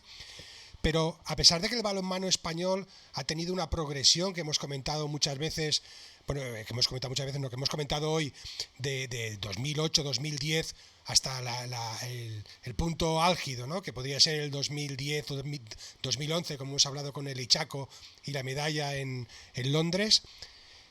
¿Ha habido un afloramiento de entrenadoras? Porque, por ejemplo, ¿ha habido algún debate de que alguna entrenadora pudiera dirigir a la selección femenina? Ya no digo a la selección masculina, que igual que los masculinos entrenan a los equipos femeninos, podría pasar al revés, ¿no? Pero me refiero ya, ¿hay alguna entrenadora? ¿Se ha especulado con algún nombre de alguna entrenadora para entrenar al equipo femenino? No. ¿A qué esperamos? Es decir, no digo a qué esperamos. ¿Cuánto debemos esperar o cuánto podemos esperar para que hayan entrenadoras dirigiendo a la selección, por ejemplo, ¿no? Bueno, yo desde que Cristina Mayo fue seleccionadora absoluta, la verdad es que no ha habido ningún otro seleccionador. Tenemos que esperar, yo creo que todavía bastante tiempo. ¿Por qué? Por lo siguiente, porque pues la igualdad no es real por mucho que algunos quieran vender que sí. La igualdad no es real y lo único en lo que se especula ahora es en que haya una segunda de Prades. Eso es en lo único que se especula en cuanto a la selección. Y si nos damos cuenta, en la junior, Imanol con Vero Cuadrado, de segunda. En la juvenil, Pablo Perea con Dolo Martín, de segunda. Y en la promesas, ahora está Cristina Cabeza, de primera. Pero claro, es la promesas, es decir, la selección cadete, para que se nos entienda. Claro, la gente puede decir, ¿y por qué no ponen a una mujer? Bueno, también habría que preguntarse, ¿hay realmente mujeres entrenadoras con la experiencia suficiente, con la valía suficiente para dirigir a la selección? No lo sé. Insisto en que es que no me gusta juzgar a entrenadores porque yo no soy entrenador, no he estudiado eso y no lo sé. Igual que no me gusta juzgar árbitros. Entonces, yo creo que va a haber que esperar y ahora mismo realmente solamente hay 2 mujeres. ¿Cuántas entrenadoras entre hay? los 14. Ahora mismo hay 2 en División de Honor. 2 entre las 14 plantillas División de Honor, que son Cristina Cabeza, Unicaja Gijón, y Dolo Martín en San Quirze. Ya no hay más. Que sí, que ha habido otras grandes entrenadoras como Reyes Carrere, como Lidia Montes, como Susana Pareja, como... Bueno, ha habido muchas y también recientes, ¿no? Como Tati Garmendia entrenó también alguna época, Morskova, la gran Morskova también ha sido entrenadora, Montse Puche también ha sido entrenadora, pero Isabel Moreno también fue entrenadora de Adesal hace algunos años. Algunas de las guerreras que se han ya, entre comillas, jubilado del parqué, de salir al parqué, vaya a jugar, ¿sabes? ¿Sabes si tienen intención de seguir su carrera como entrenadora? Bueno, yo diría 2 nombres para que la gente los apunte. Yo diría 2 nombres que creo que sí que encauzan su carrera profesional hacia los banquillos en el momento actual. Una es Verónica Cuadrado, como hemos dicho. Ella, sus primeros pasos en los banquillos, creo recordar que fueron en Cantabria, en un equipo de plata femenino. Y luego ya enseguida se metió en la órbita de la federación y bueno, es actualmente la ayudante de Imanol Álvarez en la selección junior. Y luego hay otra jugadora, también, bueno, una de las guerreras más conocidas, como Nelly Carla Alberto, que ha estado jugando en Francia hasta este año y ahora ha vuelto para incluir bueno, su valía en el cuerpo técnico del Superamara Vera Vera junto a Imanol Álvarez también. Entonces yo creo que son 2 jugadoras que sí que podemos verlas en un futuro próximo en algún banquillo más importante del que ocupan ahora. O en un rol más importante en otro banquillo. Pues muy bien, muchas gracias por la aclaración, pero es que el otro día se me planteó la duda, digo, mira, pues aprovecharemos y Vicente cuando venga, que está al tanto de todo esto, que nos informe. Hay algunas preguntas, a ver qué más del foro. Esta ya es Dani Egea, nos dice: Vicente, ¿cuál sería tu top 3 histórico de jugadoras españolas? Mójese, señor Vicente, mójese. Sí, yo me mojo siempre porque al final las opiniones son libres, ¿no? Entre comillas. A ver, es difícil. Yo sé que pues Morskova y Mangué, yo creo que han sido las 2 mejores jugadoras que han pasado por nuestras selecciones. Por supuesto, Montse Puche, Cristina Gómez. Digo de las que ya no están hoy, me refiero. Pero yo, por gustos, o sea, me refiero igual que mi jugadora favorita de la historia del balonmano es Anita Gorbiz, y a lo mejor hay gente que dice que hay otras que son mejores, pero a mí me gusta Anita Gorbiz, la húngara. Mi top 3 sería, no sé si el orden es este, pero mi podio es Marta Mangué, Macarena Aguilar y Silvia Navarro. Marta Mangué por razones obvias, creo que no hay nadie en la historia del balonmano de mujeres en España que haya tenido más talento que ella. Macarena porque para mí representa el estilo de juego ofensivo del balonmano en España. y porque fue la primera con la que flipé en una cancha de balonmano in situ, por allá por 2005. Y por supuesto Silvia Navarro. No solamente por lo que ha significado para el balonmano español en cuanto a éxitos, sino por lo que significa en cuanto a valores. Yo creo que es el ejemplo clarísimo, el espejo donde te tienen que mirar todas las jugadoras que empiecen a jugar a este maravilloso deporte. Oye, y enlazando un poquito con lo que hablábamos antes, ¿ninguna de estas tres tira para los banquillos? Bueno, Silvia Navarro no lo sé porque Bueno. todavía sigue en activo, igual que Marta Mangué. Macarena yo diría que no, por lo que hablé últimamente con ella. Yo creo que Macarena Aguilar no tiene pensado estar en los banquillos. De hecho, debutó en los Juegos Olímpicos en Eurosport como comentarista y yo creo que podría hacerlo bien en ese ámbito. Y Mangué y Navarro hay que esperar. Yo creo que Navarro sí que podría ser una grandísima entrenadora, si quisiera, sinceramente. Por conocimiento, por empatía, por personalidad, por todo. Siguiendo un poquito con este tema, aprovecho para insertar una recomendación que nos hace Álvaro Coy, la pizarra de Doc, en el chat. Dice, aprovecho para recomendar la serie, no sé si lo diré bien, Heimban, o bueno, Heimebane, tal escrito así, Homeground, de una entrenadora dirigiendo a un club masculino de fútbol en Noruega. La he visto.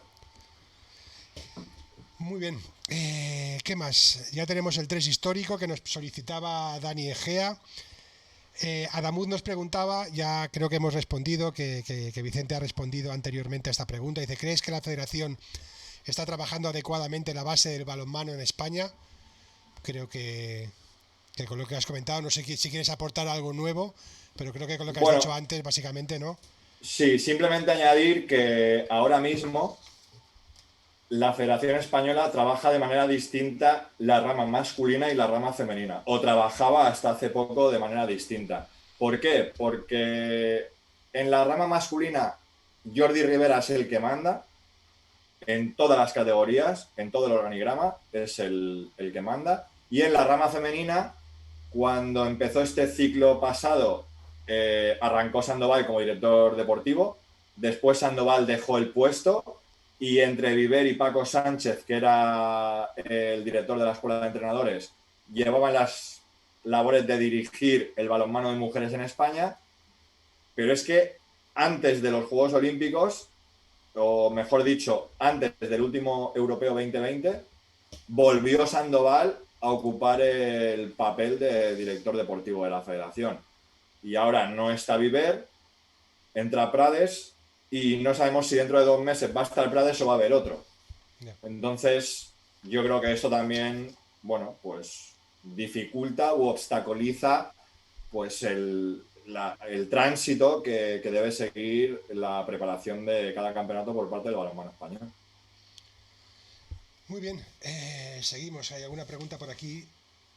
Estoy buscando la de Jaime Deporte, que me pregunta, dice, ¿cómo valoras el programa de la Real Federación Española de Balonmano Objetivo 2021 que se generó en 2018?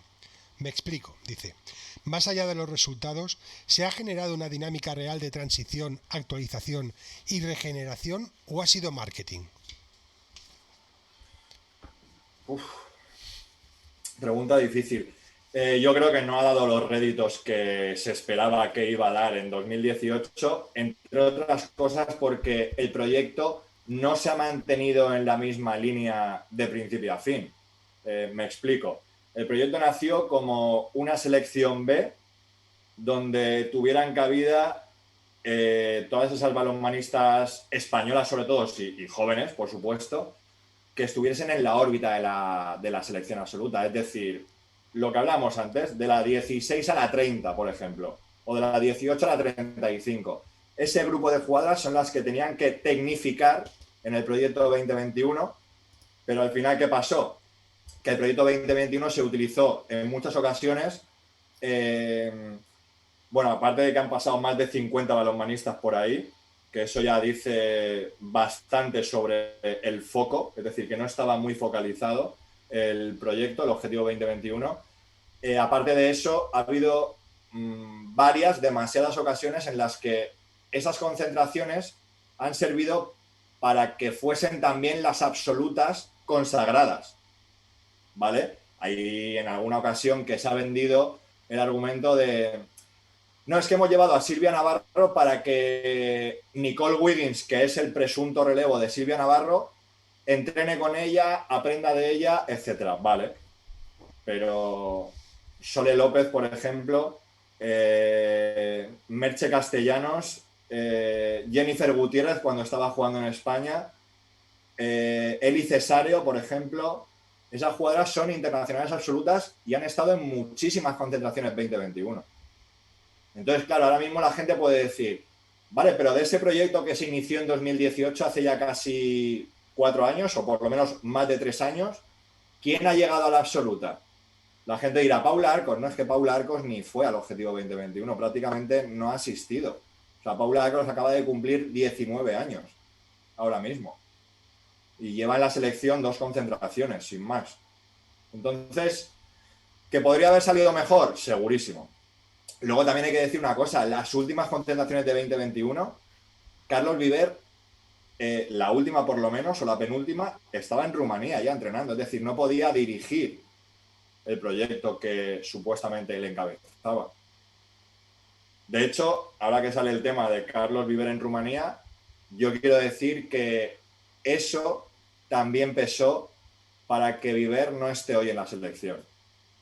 O sea, en la federación no gustó nada que Viver aceptase la oferta rumana de un club para compaginar con la selección.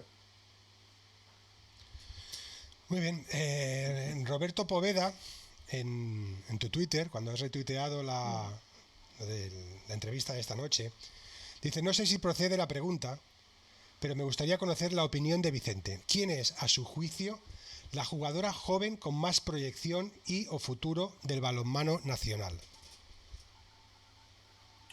Bueno, yo lo tengo bastante claro, y probablemente me equivoque, pero yo creo que va a ser Lisa Chapche.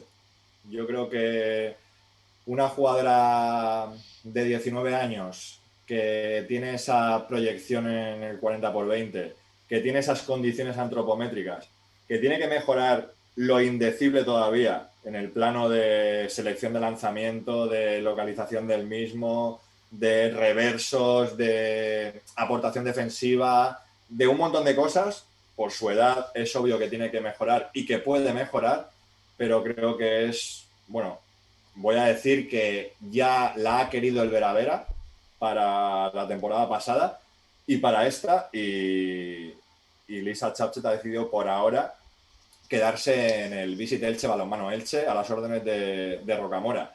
Lo que quiero decir con el interés o con la oferta del Superamara Vera es que siempre el Vera es como el momento previo a que la jugadora se vaya fuera de España. Para que quede más claro, Vera siempre intenta fichar a las mejores jugadoras españolas que juegan en nuestro país, y si tú al final no haces el tránsito por Vera, lo normal es que te vayas directamente al extranjero. Creo que es lo que va a suceder con Lisa Chapchet. Y encima, cuando ya le han visto en el plano internacional, porque Lisa Chapchet ya es internacional absoluta, y claro, por poco que hagas, ya te está viendo todo el mundo. Todos los entrenadores de todas las ligas poderosas, todos los seleccionadores, etcétera, etcétera.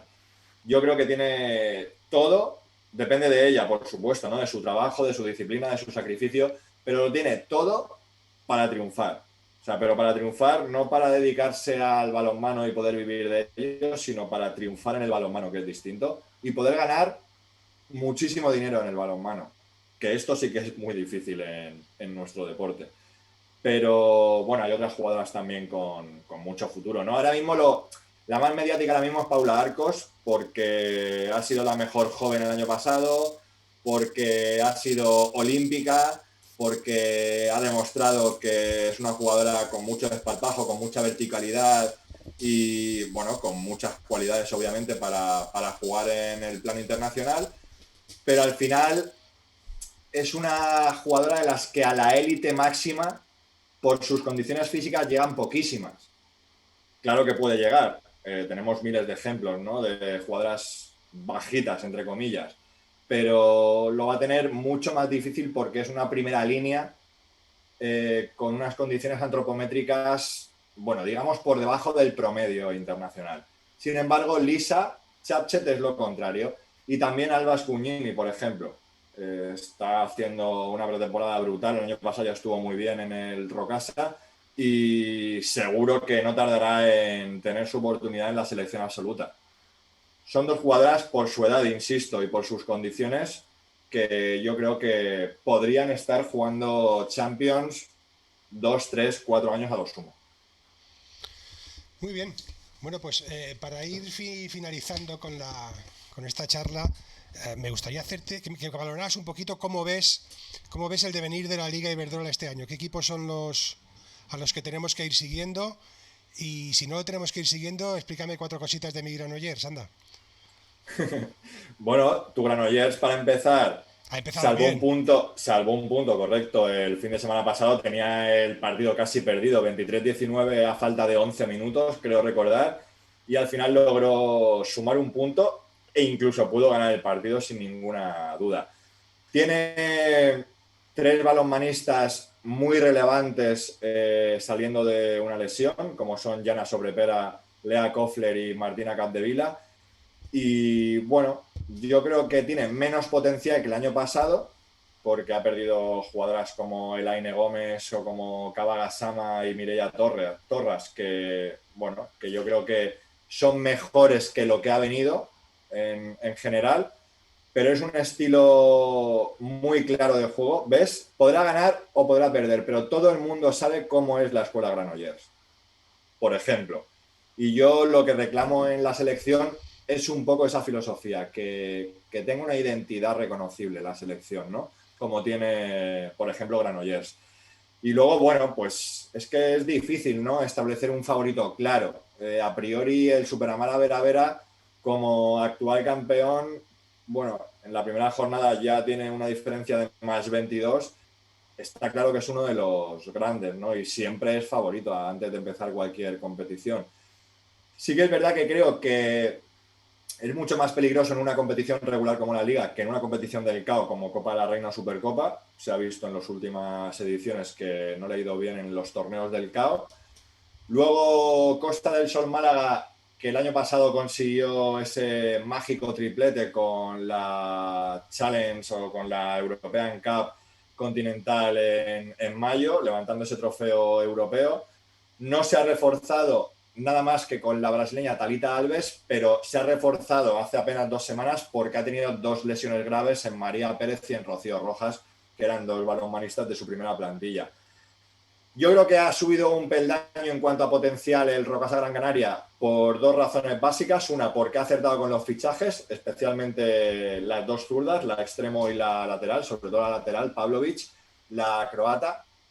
Y también porque, bueno, yo creo que al final el aire nuevo de Robert Cuesta en el banquillo, yo creo que ha cambiado un poco el ambiente de ese equipo. Es un equipo muy familiar, donde al final la familia Moreno es la que está, bueno, dirigiendo el club.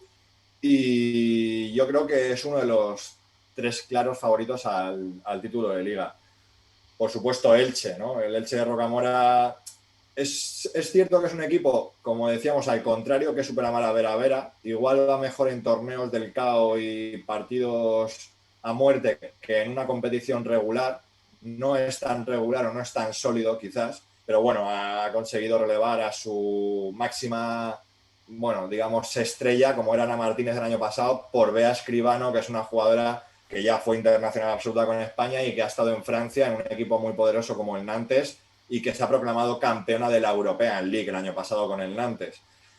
Y luego, pues, hemos comentado Granollers, hemos comentado también, o podemos comentar, el Mecalia Guardet de José Ignacio Prades, un equipo que siempre va a estar arriba, porque es muy competitivo y porque al final siempre rinde a un nivel alto. Y quitando eso, bueno, luego pondría Conserva sobre Porriño y Caja Rural Aula, también deben de estar en la parte alta de la tabla. Hemos dicho más o menos 7 equipos y luego hay otros 7 que van a estar por abajo y probablemente habrá 5 que se peleen por ese puesto de salvación, ya que este año bajan 4 equipos de golpe para reducir la competición a 12. Entonces, me imagino que entre Zubeleta Evolución Zuazo, Salud Tenerife, Morvedre, Zonzamar Lanzarote y San Quirze, me imagino que de esos 5 bajarán 4. Oye, y aprovechando que has dicho esto de los 12 equipos, Castán nos preguntaba, que me la olvidaba, dice, si cree adecuada la decisión de reducir la liga a 12 equipos. ¿Qué te parece? Yo creo que es una buena decisión. Creo que al final, cuanto menor es el número de equipos, más competitiva es la división de honor femenina. Hay que tener en cuenta también que el hecho de que haya 12 equipos en lugar de 14 implica 22 jornadas en lugar de 26, por lo que implica 4 arbitrajes menos que los clubes tienen que abonar, es decir, 4.000 euros, y 2 viajes menos que los clubes tienen que realizar. Perdona, ¿cómo has dicho eso? 4 arbitrajes menos, que son 4.000 Sí, cuando euros. hay 4 partidos menos, tú tienes que, el equipo local siempre paga los arbitrajes como local, Ajá. ¿vale? Y cada arbitraje de división de honor vale 1.000 euros. 1.000 euros. Por lo tanto, 2.000 euros se ahorra, perdón, no 4.000 porque no pagan los de fuera. Vale. Javi, MB 1988, dice que Leche va a intentar hacer el triplete de Málaga y que Claro. digo yo que el Granollers también lo intentará, digo yo. Y a mí y que no le gusta la decisión de reducir de 14 a 12. Bueno, José Luis Ramírez. Sí, yo creo que son equipos, perdón Ángel, son equipos que tienen la capacidad de poder lograrlo, pero yo creo que es algo muy complicado. Yo creo que es muy complicado. De hecho, el Costa del Sol Málaga el año pasado logró el triplete, pero hay que recordar que el título de Copa se jugó la temporada pasada, pero correspondía al anterior. Es decir, ganó un título de Copa de la 19-20, Supercopa y European Cup de la 2021. Es decir, son 3 títulos en un año, pero 2 pertenecen a una temporada y 1 a la otra. El Elche lo quiere intentar, me imagino que el Veravera también querrá intentarlo y el Guardés, aunque el Veravera y el Guardés lo tienen bastante más complicado porque, como hemos comentado antes, compiten en la segunda competición europea, donde no tienen ninguna opción de ganar, 0 opciones de ganar, ninguno de los dos. Entonces yo creo que opciones de triplete, pues sí, yo creo que la tiene el Elche porque ya ha ganado la Copa y ya no la tiene, la Supercopa, perdón, y claro, es que de triplete ya no lo puede hacer nadie más. Claro. Bueno, pues Javi, pues nada, a ver si hay triplete. Y luego José Luis Ramírez dice, comenta cara a los Juegos Olímpicos de París, la primera competición clasificatoria sería el Europeo 2022, cuya fase clasificatoria empieza en octubre, que son estos 2 primeros partidos que comentábamos antes, si no recuerdo mal, ante Eslovaquia y Portugal, ¿era? Eslovaquia y Portugal, Eslovaquia y correcto. Portugal. El 6 y el 10 de octubre. Y aquí veremos pues la primera selección de José Ignacio, a ver qué tal, qué nos depara. Y me imagino que la lista de Prades, la primera saldrá la próxima semana, lunes, martes. Yo creo que máximo debe estar publicada. Ya te digo, porque es que quedan 15 días para que la selección se concentre. Y otro apunte más, el último, Ángel, en relación a la reducción de 12 equipos, porque, claro, hay gente que dice que no le gusta, hay gente que sí que le gusta.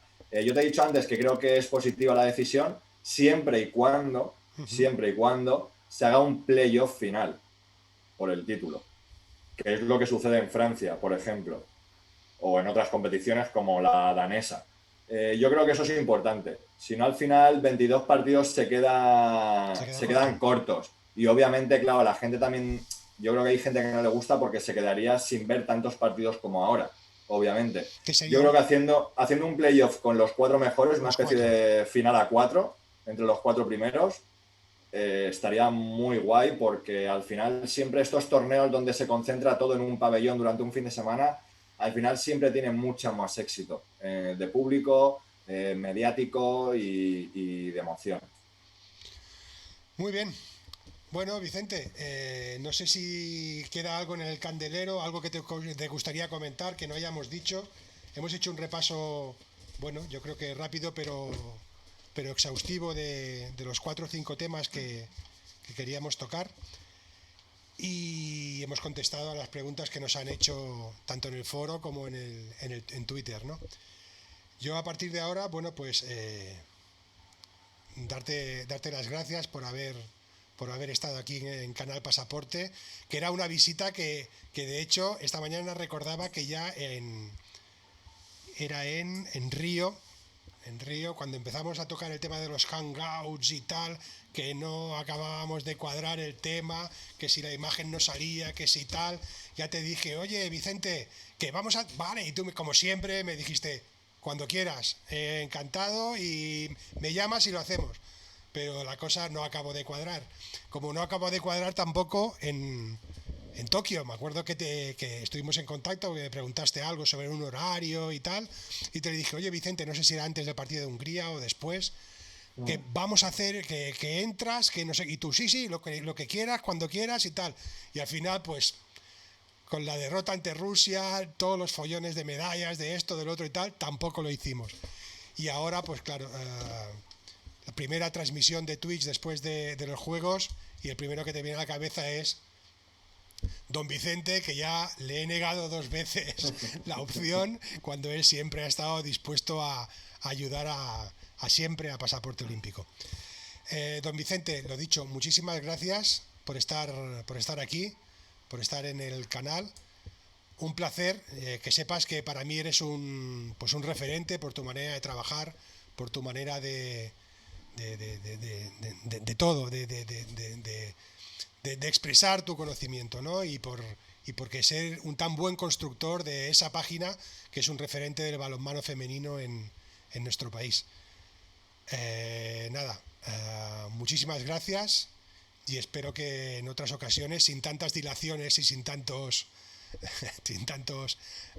vueltas, podamos volver a encontrarnos y poder hablar de lo que nos gusta, del deporte y en particular, pues en tu caso, con del balonmano femenino, ¿no? Qué va, Ángel, gracias a ti lo primero.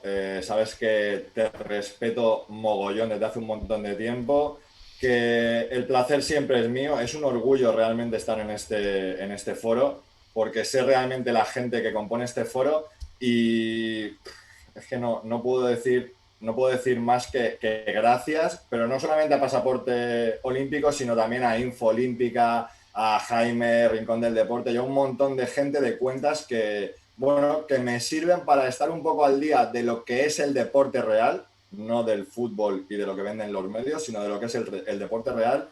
Creo que todo el mundo tiene en vosotros pues las referencias y los espejos para poder estar informado sobre el deporte, todo el deporte, no solamente el deporte de los telediarios. Así que lo dicho, un orgullo. Cuando quieras, por supuestísimo que estaré aquí. Muy bien, pues muchísimas gracias por tus palabras, Vicente. Buenas noches y larga vida a Deporte 100%. Un abrazo y saludos. Bueno, hasta el 9 de octubre aguantamos seguro, que cumplimos 12 años. 12 el 16 de octubre, perdón. Aguantamos segurísimo, luego ya veremos. Pero bueno, intentaremos contar lo que pasa, lo importante del balonmano de mujeres. No, ahora no nos despedimos. A ver, ¿qué has querido decir con eso? No, que nunca se sabe hasta cuándo vamos a aguantar. Bueno, sí. La gente debe entender que, bueno, yo creo que todos nosotros lo hacemos de manera altruista, gratis et amore. Solamente perdemos tiempo y dinero, y creo que el tiempo es mucho más importante que el dinero. Ya estamos en la década de los 40, muchos de nosotros, las vidas cambian y al final no puedes estar dedicándole horas al día a algo que no te revierte para poder comer, entre comillas. Pero mientras podamos, con menos frecuencia de publicación o con más frecuencia de publicación, obviamente intentaremos mantener Deporte 100%, que es una ventana que me ha costado sudor y lágrimas, muchas sonrisas también, por supuesto, pero que hasta octubre aguantamos seguro, porque hay que celebrar el 12º aniversario, eso mínimo. No sabes cómo te entiendo y cómo comparto las palabras que has dicho ahora. Don Vicente, ya. Muy buenas noches, y a todos los que están aquí y a todos los que verán a posteriori esta entrevista. Espero que os haya gustado y pues nada, lo dicho, buenas noches y saludos. Un abrazo. Otro para ti, Ángel. Un saludo a todos. Cuídate. Y a todas.